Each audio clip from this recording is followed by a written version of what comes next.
நினைச்ச இடத்துக்கு போறதுக்கும் நினைச்ச வாழ்க்கையை வாழ்றதுக்கும் தான் நமக்கு சுதந்திரம் கிடைச்சிருக்கு. சுதந்திர இந்தியா, சுதந்திர நாடு. ஆனா சுதந்திரமா இருக்க முடியுதான்னு கேட்டா சுதந்திரம் கிடைச்சது என்னமோ உண்மைதான். ஆனா உண்மையாலுமே நம்ம சுதந்திரமா இருக்கமானு கேட்டா இல்லை. பார்ஷியலா நம்ம வந்து ஒரு அடிமையா தான் வாழ்ந்துட்டு இருக்கோம். இப்ப நம்ம நாட்டுக்கு சுதந்திரம் கிடைச்சிருக்கு. நிறைய பேர் வந்து ரத்தம் சிந்தி போராடி சுதந்திரம் வாங்கி கொடுத்துட்டாங்க. இப்ப சுதந்திர நாட்டுல இருக்கும். இப்ப நம்ம நினைச்சதை போய் நம்ம சாப்பிட முடியுமா? நினைச்ச துணியை போட முடியுமா? நினைச்ச இடத்துக்கு போக முடியுமா? போக முடியாது. உங்களுக்கு பணம் வேணும்.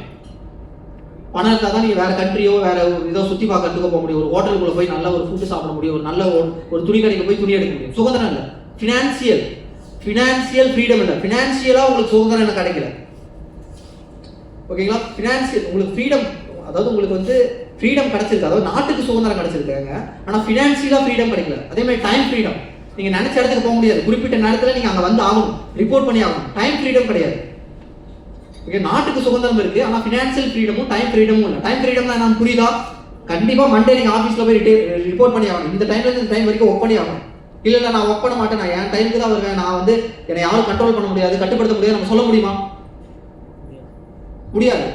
அது உங்களுக்கு வேணும்னா டைம் ஃப்ரீடமும் ஃபினான்சியல் ஃப்ரீடமும் வேணும்னா எப்படி வந்து ஃப்ரீடம் கிடைக்கிறதுக்கு எத்தனை பேர் வேணும்? ஃப்ரீடம் ஃபைட்டர்ஸ் இருக்காங்களோ, ஃப்ரீடம் கிடைக்கிறது சுதந்திரத்துக்கு எத்தனை பேர் போராடி நாட்டுக்கு சுதந்திரம் வாங்கி கொடுத்துருக்காங்களோ, அது மாதிரி டைம் ஃப்ரீடமும் மணி ஃப்ரீடமும் வேணும்னா நம்ம போராடணும்.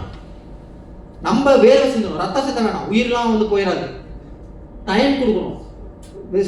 நம்ம இந்த ஒரு டைம் ஃப்ரீடமும் மணி ஃப்ரீடமும் வேணுங்கிறதுக்காக நிறைய விஷயங்களை சாக்ரிஃபைஸ் பண்ணணும், விட்டு கொடுக்கணும், போராடணும், வேர்வை சிந்தணும், உழைக்கணும். அப்படி பண்ணாதான் நமக்கு வந்து டைம் ஃப்ரீடமும் ஃபினான்சியல் ஃப்ரீடமும் கிடைக்கும். அது எனக்கு கிடைச்சிருக்கு. அந்த ஃப்ரீடம் எனக்கு கிடைச்சிருக்குன்னு நான் சொல்றேன். நான் வெஸ்டேஜ் மூலமா என்ன ஏர்ன் பண்ணேன் அப்படின்னா ஃப்ரீடமும் ஏர்ன் பண்ணியிருக்கேன். இப்போ நான் வந்து எங்க வேணா போகலாம், எந்த ஆஃபீஸ்க்கும் வந்து ரிப்போர்ட் பண்ண வேண்டியதில்லை. எந்த துணி கடைக்கு வேணா போகலாம், எந்த ஹோட்டலில் வேணா போய் என்னால் சாப்பிட முடியும். இப்போ நாளைக்கு நான் வந்து டூர் போகணும்னு நினைக்கிறேன்னா எங்க வேணா போக முடியும். கேரளா போக முடியும், இல்லை வந்து வேற ஏதாவது ஒரு ஊர் போறேன், எங்கனாலும் என்னால் போக முடியும். நான் மண்டே வந்து ஆகணும், ஃப்ரைடே வந்து ஆகணும், இந்த ஆஃபீஸ்க்கு வந்து ஆகணும்னு எனக்கு எந்த ஒரு கட்டுப்பாடும் கிடையாது. புரியுதுங்களா?